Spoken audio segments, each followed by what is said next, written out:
Fala pessoal, sejam bem-vindos a mais um episódio do Agrifato Cast. Estamos de volta, né? Mais uma semana interessante aí para o preço do boi. Subiu mais um pouquinho com um ímpeto mais baixo do que a semana anterior, né? Que a primeira semana do mês, segunda semana do mês, vamos falar aí. Mas foi uma semana ainda positiva, né? Nós já recebemos notícia aqui de negócios em 230, negócios com boi China, mas está saindo o negócio.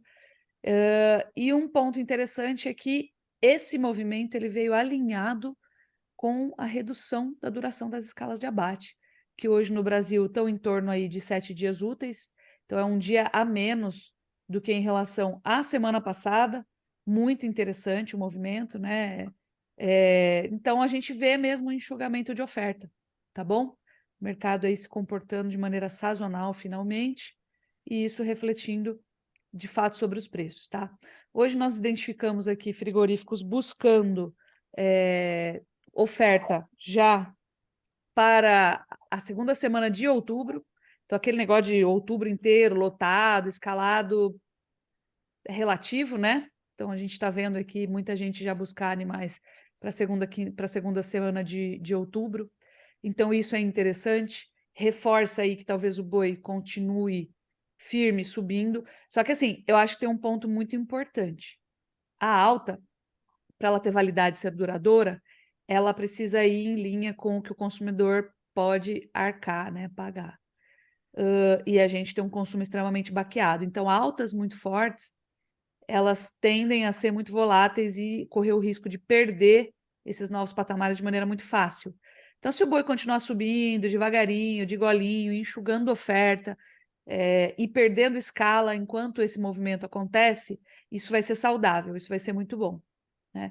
Se o boi resolver engatar aí uma segunda e subir muito forte, sem acompanhar a capacidade do varejo de pagar, eu acho que fica uma alta mais arriscada. Mas tô achando que está indo num ritmo bom. Deu aquela recuperada depois do exagero, aquele pânico que apareceu no mercado, e agora está recuperando de levinho. Eu tô achando que está interessante esse movimento, né? E aí acho que a gente pode analisar um pouquinho também. Nós estamos no final do mês, né? Ou seja, isso está acontecendo no final do mês, e quando virar o mês a gente tem primeira semana, né? Primeira quinzena, quando o pessoal recebe os salários, o consumo costuma ser melhor. Então eu acho que essa primeira quinzena de outubro ela vai ser muito importante para falar para a gente se esse movimento continua ou não.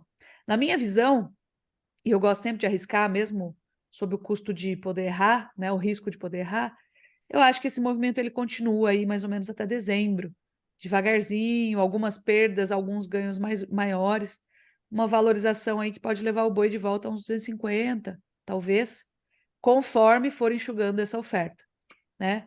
Lembrando aí que a gente tem as escalas mais curtas do Brasil no Mato Grosso do Sul, que estão entre 3 e 4 dias. Em São Paulo, a gente teve uma redução brutal das escalas de abate da semana retrasada para a semana passada, que fez a duração cair aí de 9 dias para os atuais 6, 7. Então, a partir de 6 dias, a gente já considera uma escala curta, né? Então, se esse movimento continuar aí, tende a firmar ainda mais o boi. E depois a gente tem Goiás aí, com escalas em torno de 6, 7 dias, Tocantins também, Mato Grosso entre 7 e 8.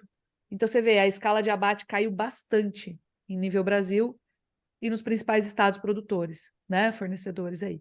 Então, é um movimento bem interessante, sazonal mesmo, e estamos esperando que volte. Eu, pessoalmente, estou esperando que volte mais um pouco, tá?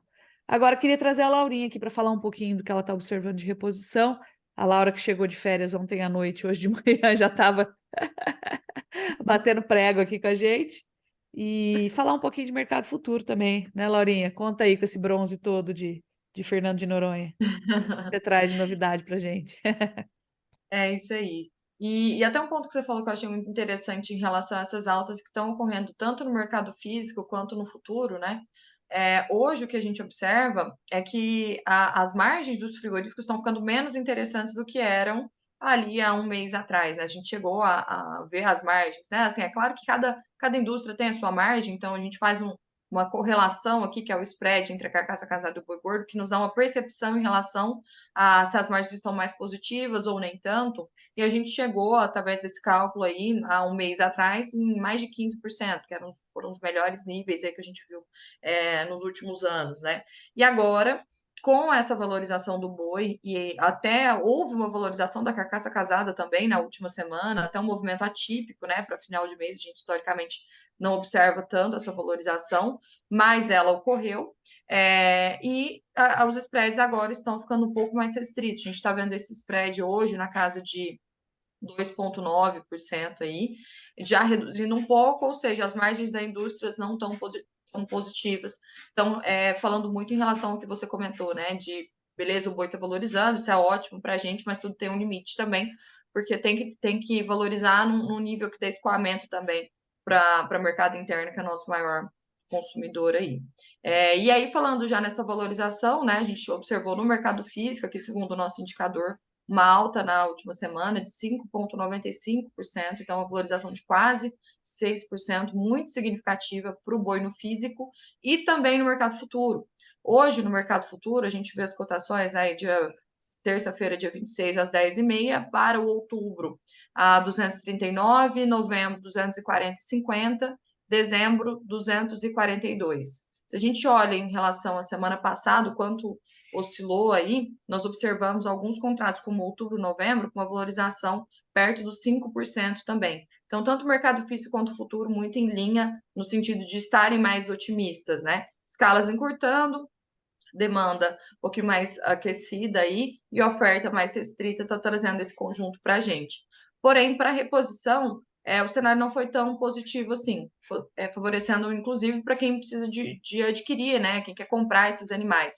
Nós observamos também uma alta na reposição, porém bem sutil ali. O bezerro no MS, né, segundo o indicador CPEA, que é o que a gente analisa aqui, valorizou em 0,26%, bem menos do que isso valorizou o boi, mas também quando o boi caiu, o bezerro não caiu na mesma proporção, né? Então, seguindo em linha, assim, num cenário um pouco mais de estabilidade, que é o que a gente sempre fala, né? O bezerro, ele já vem nesse movimento de extenuação, assim, de não conseguir sofrer muito mais com as desvalorizações há um tempo, que é o que a gente sempre comenta também, o bezerro, ele antecipa o movimento do ciclo, né? Então, ele começou a cair antes e ele tende a parar de cair antes também. Então, daqui para frente, a gente já observa que não tem tanta força mais esse movimento de desvalorização. Então, cenário um pouco mais de estabilidade, já o boi se recuperando aí em linha também com o que a gente vem falando aí de oferta um pouco mais restrita, né? E a entre safra realmente dando agora seus sinais. Excelente. Acho que tem um detalhe aqui que eu tô levantando para ver se eu compartilho a tela rapidinho. Eu vou descrever para quem está no podcast e quem está assistindo pelo YouTube vai poder ver. A gente tem um fenômeno aqui, né, que acontece de tempos em tempos, que não é a margem, né, o spread, a gente fala que é o spread. O que é o spread? É a diferença entre dois preços, né? Mas quando a gente olha aqui a diferença entre o preço da arroba e o que se paga, o que se recebe pela carcaça casada, que é a carcaça, a carne com osso, né? A gente tem uma relação muito boa, tá? A melhor relação aí dos últimos, quer ver? Já te falo. Desde 2000 e... Desculpa que eu tô olhando aqui rapidinho. Olha, eu vou te falar que 2017, cara. Você vê que ciclo é ciclo, né? A gente está com 10% de carcaça acima do preço do boi gordo, de carcaça casada, de equivalente físico, tá? E a gente não via esse valor, nem em 2017 a gente teve esse valor, a gente teve 7,5%. Então, nós estamos com um recorde positivo, tá? De spread. Por que eu não falo que é a margem da indústria? Porque para falar de margem, de lucratividade e rentabilidade, né? A gente tem diferentes formas de abordar isso. Mas para a gente falar de margem, eu precisaria dos custos da indústria. Eu não tenho os custos da indústria, né? Eu não tenho folha de pagamento, eu não tenho gasto aí com depreciação, eu não tenho gasto com taxa de juros, né? De empréstimo, enfim. Mas eu vou mostrar para vocês aqui, me dá só um minutinho. Aqui, ó. Vocês vão conseguir ver. Olha só que interessante, esse aqui é o resultado, né? 10,1% na parcial de setembro. ou seja, o equivalente físico está acima do preço do boi gordo em 10%. E isso favorece o resultado de mercado interno da indústria. Quanto vai ser depois? A gente fica sabendo para as indústrias de capital aberto, que tem que fazer ali o comunicado com os acionistas trimestralmente. Então, depois a gente vai ver o resultado. Mas isso aqui já é uma boa sugestão de que as coisas estão indo bem para a indústria no mercado doméstico, tá? O mês passado foi 8,8%. Isso aqui, ó, é 2023. Vocês estão conseguindo ver, né? Sim, sim. Tá. Isso aqui é 2023. Então, quanto mais, por exemplo, essa relação aqui era negativa em abril, né?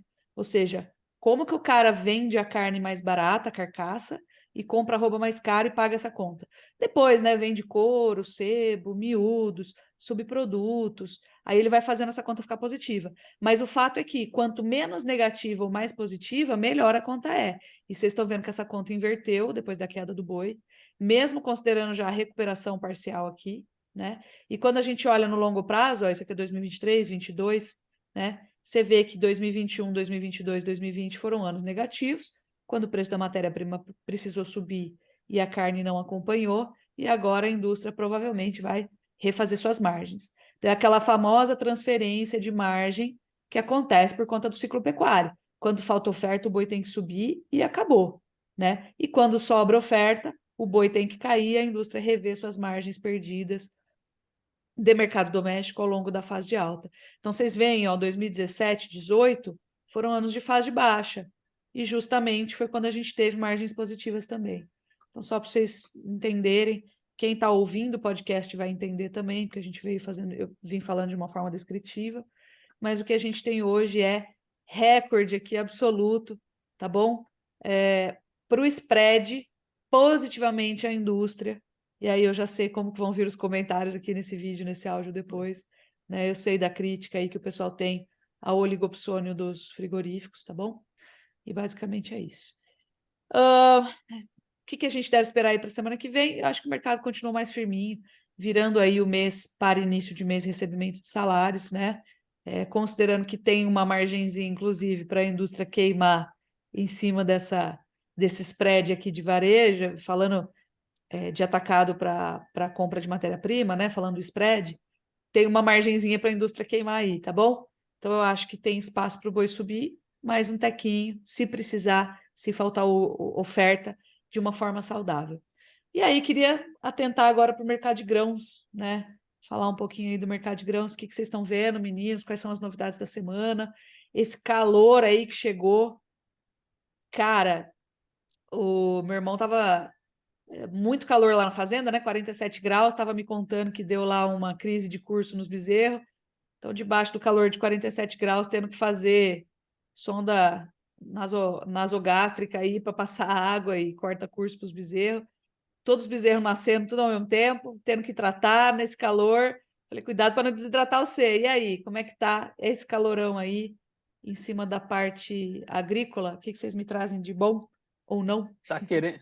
Vamos lá, tá querendo ir embora o calor, estamos aí pelo menos aqui de acordo com os mapas, com as previsões.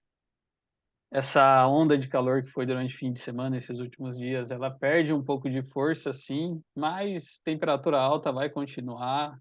É El Ninho, clássico de El Ninho é temperaturas mais altas, o calor vai ser mais intenso esse verão, essa próxima safra, enfim, cada um aí, se alguém estiver na praia, na fazenda, cada um ouve aí combina com a sua realidade.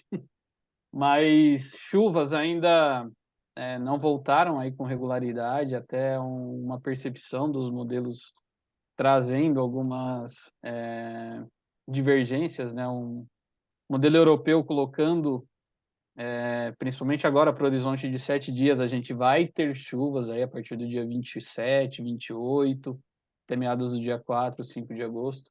Mas o modelo europeu joga volumes aí da ordem de 70, 80, até 100 milímetros acumulados aí para a região centro-oeste, partes da região sudeste, alguns pontos da região norte, enquanto outros modelos, o outro modelo, né, o GFS, o norte-americano, já está um pouco mais conservador, né? E a gente tem outros modelos aí intermediários que estão oscilando aí de 20 a esses volumes, 20, 30 milímetros a esses volumes mais satisfatórios. E aí, né, o que a gente vê, vai ser irregular? Provavelmente vai ser uma chuva ainda irregular, vai chover em faixas grandes, mas os volumes vão ser irregulares, que é algo tipicamente de El Niño também. A turma já está plantando, Paraná está plantando, Mato Grosso, Rondônia está plantando, MS também já começaram ali algumas indicações de plantio. Dentro do histórico aí, né, plantio batendo, de acordo com a Conab, 1,5% da área de soja.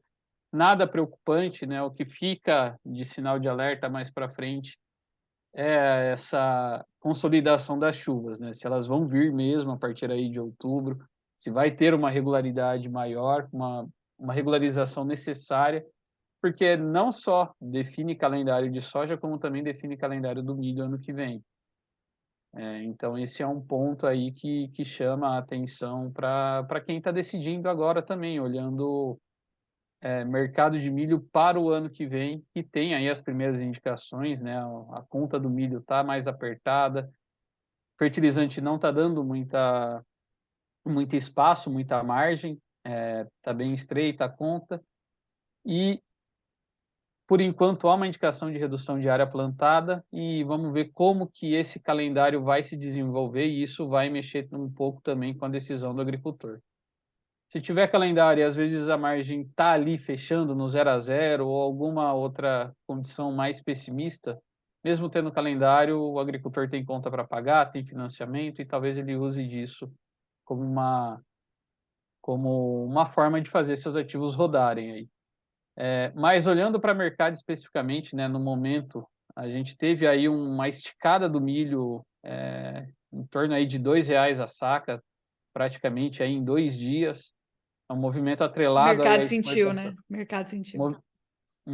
Na verdade, é mais um movimento atrelado à exportação, né? A gente teve o dólar saindo de 4,85, bateu 4,97.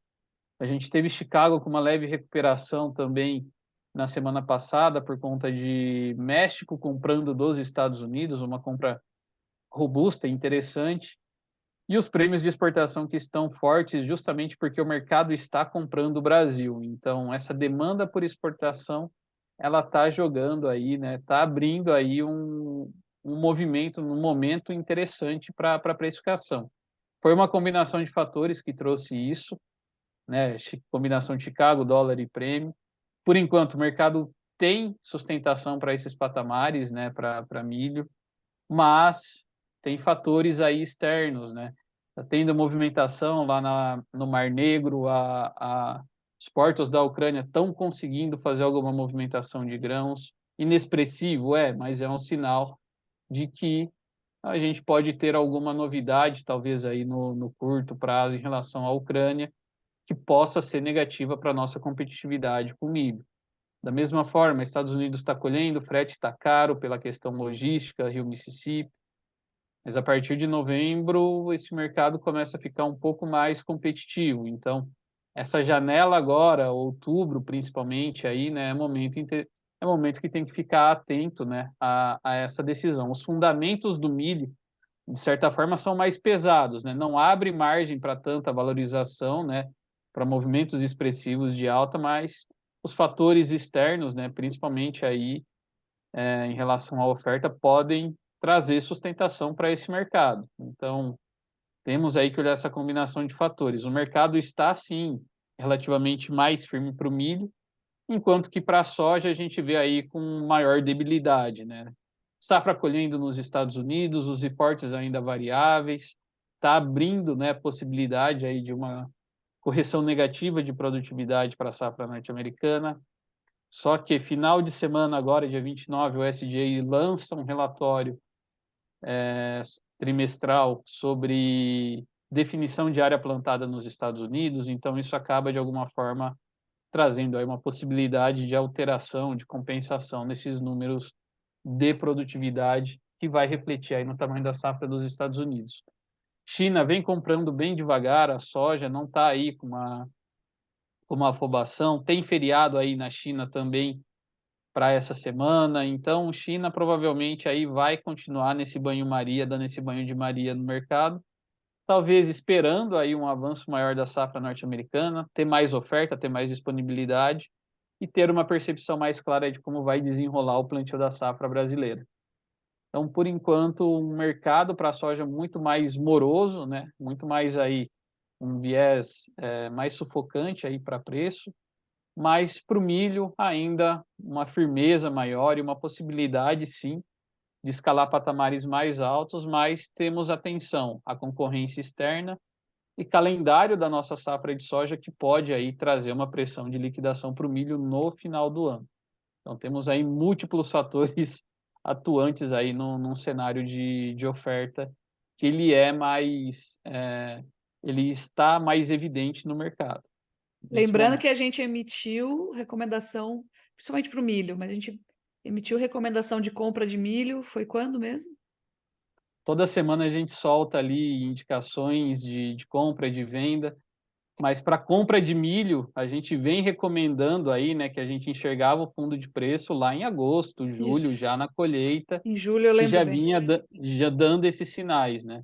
E Uhum. para a soja também, né, a turma que viu aí Chicago na casa dos 14 também, fizemos as nossas ponderações, as nossas recomendações, e quem acelerou venda aí, hoje a gente vê que Chicago aí tem uma possibilidade forte, né, dependendo de clima, de safra brasileira, e a patamares mais baixos. Então, o mercado Perfeito. está em aberto, mas o sentimento a demanda está presente, mas ela não tem força suficiente para trazer estresse de preços igual a gente viu aí, impactos muito intensos nos últimos anos, né? O mercado Uhum. vai andar aí a passos mais curtos, sim.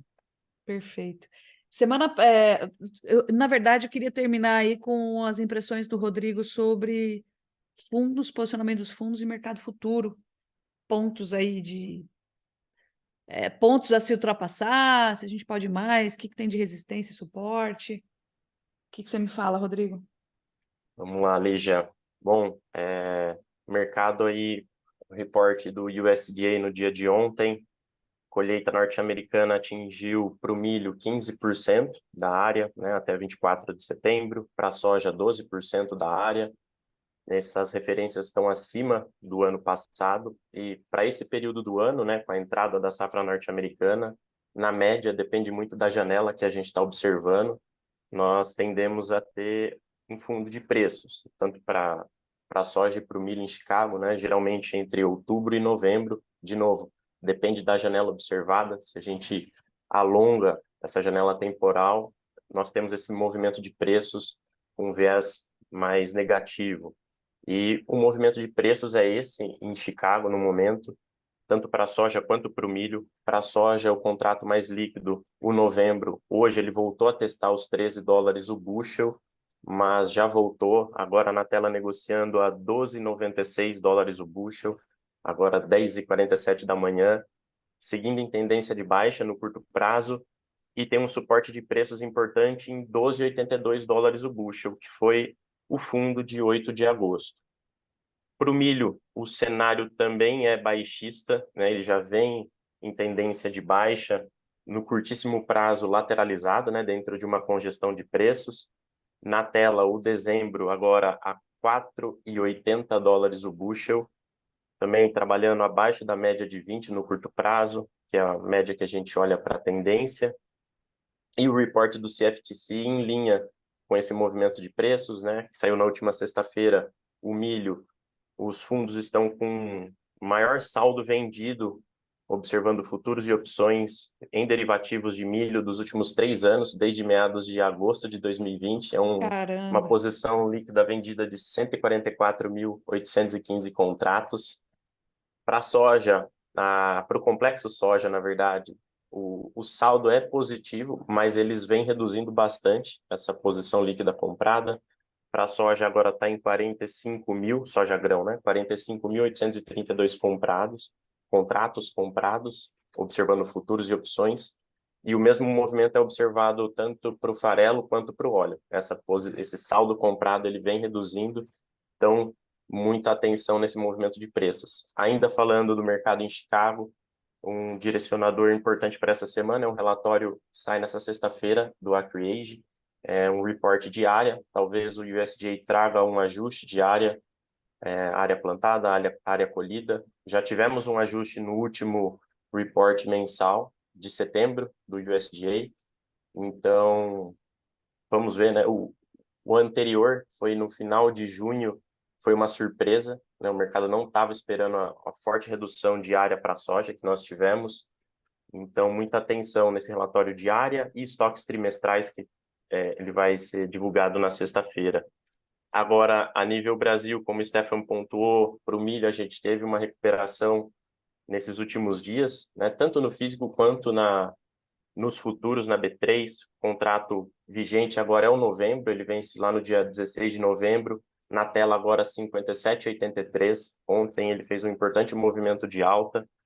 Quando a gente observa lá para janeiro em diante, trabalhando acima dos R$60 a saca, alinhado nessa paridade de exportação, também está negociando acima dos R$60 a saca nos portos, e esse é o movimento de preços aqui para o milho na B3.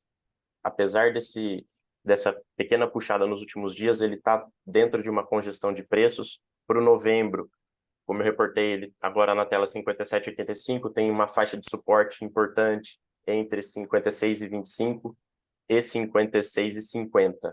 No dia de ontem, CPEA veio a 55,73, né, próximo aos R$56 a saca. Se a gente observa o dado da segunda-feira passada, foi de 53,82, então um acréscimo aí de quase R$2 a saca.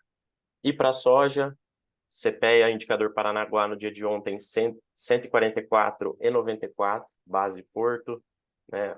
Observamos aí um pequeno recuo frente ao observado na segunda-feira anterior, também respondendo a esse movimento de preços em Chicago. Prêmio de exportação no Brasil ainda negativo para 2024, refletindo esse cenário de oferta robusta para o ano que vem, né? Que o USDA estima uma oferta de soja acima de 160 milhões de toneladas no Brasil. Então, esses prêmios eles estão negativos e, dependendo desse calendário, né, da soja, ele pode ter alguma movimentação, mas no momento respondendo muito a esse cenário de oferta grande aí que nós iremos ter. Ou seja, esse prêmio vai continuar pressionado, né? Difícil virar esse cenário, pelo menos no curto, médio prazo, e vai demorar um pouquinho mais para absorver isso, né? Sim. Muito bom. Por fim, semana passada eu levantei uma enquete aqui, né? A gente levantou na hora de postar o episódio, e eu fiz a pergunta: o boi sobe mais ou acabou, né? E 79% da amostra aqui do pessoal respondeu que subia mais e acertou, né? Então, subiu mais um pouquinho, foi mais um golinho aí, nada de extravagante, mas, de fato, 79% subiu mais. Nós vamos lançar uma nova enquete aí, então participem, dá para votar pelo celular no Spotify. Para quem ouve no YouTube, assiste pelo YouTube, não vai dar, mas lá no Spotify dá para votar, tá bom? Na enquete que nós vamos soltar aí. Então, acho que é isso, né, pessoal? Vamos para a semana aí ver o que a gente acerta e o que a gente não acerta. Tá bom? Obrigadão. Valeu. Obrigada, Fala, pessoal. Bom pessoal. Valeu, trabalho da turma. semana.